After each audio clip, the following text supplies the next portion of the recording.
for the first time in, I think, 4 years now, the Trump administration is making them take away end racism, which they had written in the end zone, right? It just seems silly. I mean, to do it or not to do it? Why get rid of it? Oh, I could tell you why. I know, but it's just like...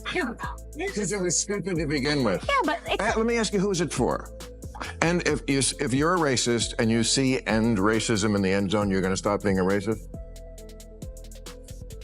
But I think it's an asshole to nag us during a football game about something that doesn't change anything or any. If I'm not a racist and I see it, it doesn't matter. And if I am a racist, it's going to make me more of a racist. Like, I think if you're right, don't be an asshole in the end zone, everybody will agree with that. Yeah!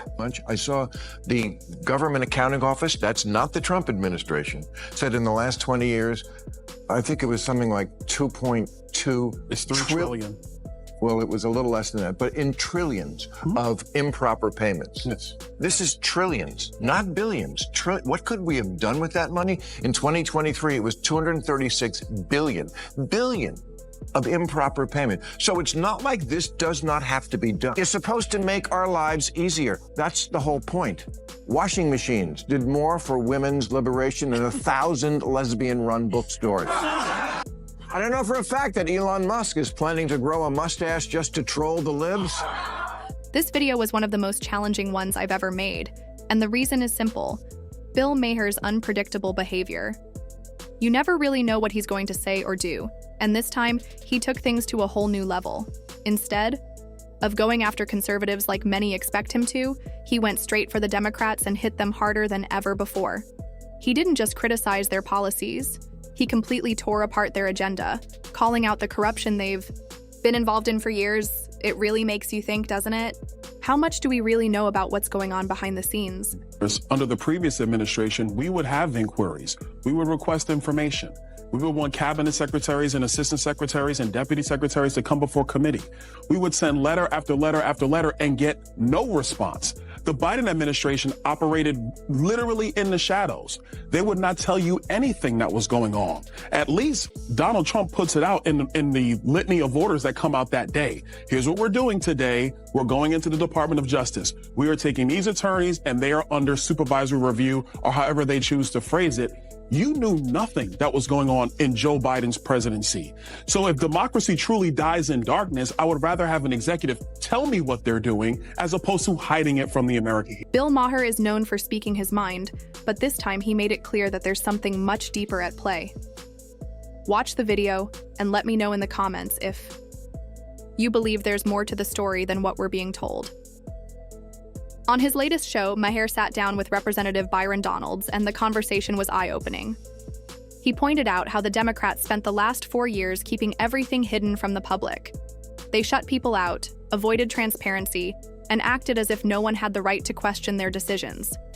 But the real moment that shocked There's even a trend now among liberal women of wearing blue bracelets to signal that they're Kamala voters and therefore safe to approach and talk to, because God forbid you fall into some checkout line chit-chat with gas, a Republican.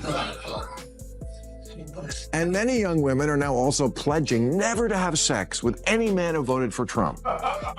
Really? That's your big plan, embargoing the pussy?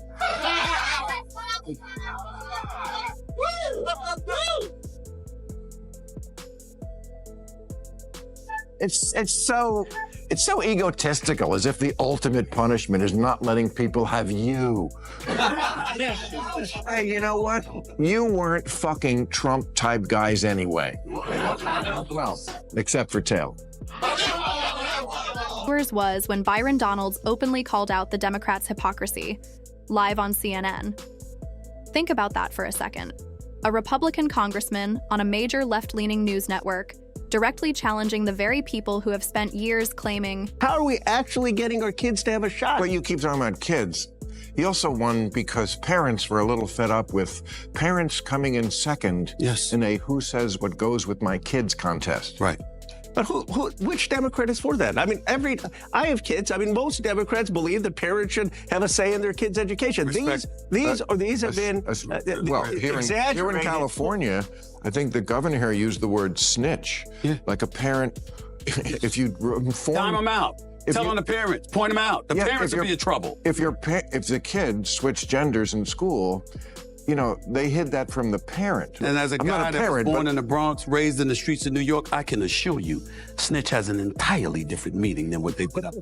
I can promise you that. To fight for democracy and fairness.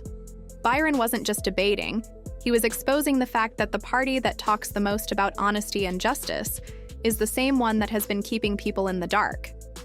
Now, I know some of you might be wondering where this is going. Maybe you're thinking, is Bill Maher suddenly a conservative? But that's the thing. Maher isn't fully on one side or the other. He's just asking the questions that no one else in the mainstream media seems willing to ask. He's in 10 Gen Zers say the authors of the Constitution are best described as villains. Wow. In 1776, James Monroe was 18. Alexander Hamilton was 21 and James Madison 25. Joe Biden was only 30. America's founders, they were the Gen Z of their day. And when they were your age, they started a country. What the fuck have you done? leading a conversation that forces people to rethink what they've been told. And in this episode, he did exactly that. He put a Democrat on the spot.